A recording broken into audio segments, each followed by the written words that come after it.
লালপুরে ট্রেনে কাটা পড়ে অজ্ঞাত এক নারী নিহত হয়েছেন।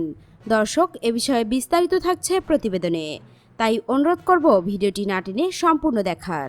নাটোরের লালপুরে রাজশাহী থেকে ছেড়ে আসা টুঙ্গিপাড়া এক্সপ্রেস ট্রেনে কাটা পড়ে অজ্ঞাত পরিচয় এক নারী নিহত হয়েছেন।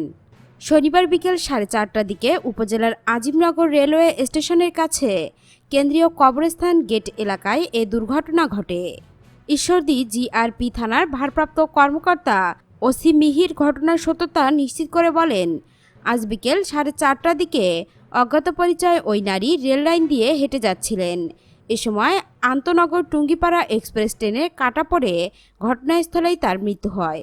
খবর পেয়ে ঘটনাস্থলে পুলিশ পাঠানো হয়েছে। এ ব্যাপারে প্রয়োজনীয় আইনগত ব্যবস্থা নেওয়া হবে। দর্শক, পরবর্তী আপডেট নিউজ পেতে আমাদের এই চ্যানেলটিকে সাবস্ক্রাইব করে রাখুন। আর যারা সাবস্ক্রাইব করেছেন তাদেরকে অসংখ্য ধন্যবাদ।